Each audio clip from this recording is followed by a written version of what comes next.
शाहीनों की सेमीफाइनल में out class performance, सियासतदानों ने मुबारकबाद की लाइन लगा दी। आर्मी चीफ ने पाकिस्तान टीम को न्यूजीलैंड के खिलाफ सेमीफाइनल जीतने पर मुबारकबाद देते हुए कहा कि फाइनल के लिए गुड लक, पाकिस्तान जिंदाबाद। वजीर आजम शहबाज शरीफ ने पाकिस्तान टीम को सेमीफाइनल जीतने पर शाबाश दी और कहा कि जज्बा, अज़्म और नज़्म-ओ-ज़ब्त, काबिल यकीन वापसी, well done Pakistan team.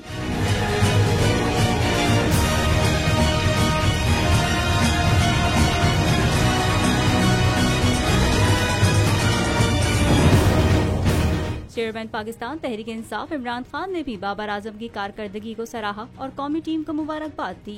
Sheikh Rashid ने पाकिस्तानी टीम की जीत पर पूरी कौम को मुबारकबाद पेश की। सदर आरिफ अलवी ने ट्वीट किया कि ग्रीन शर्ट्स, आप हमारे लिए बाइस फख्र हैं। फाइनल के लिए हमारी नेक तमन्नाएं आपके साथ हैं। इंशाअल्लाह आप जीतेंगे। याद रहे कि ICC T20 वर्ल्ड कप के पहले सेमीफाइनल में पाकिस्तान ने न्यूजीलैंड को शिकस्त देकर फाइनल के लिए क्वालिफाई कर लिया है।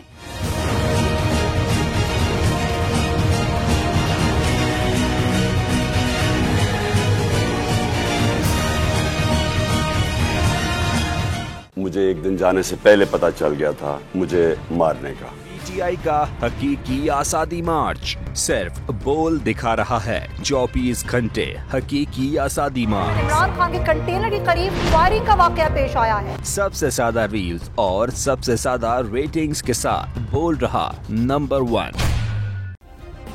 सब्सक्राइब करें और बेल दबाएं ताकि कोई खबर रह न जाए।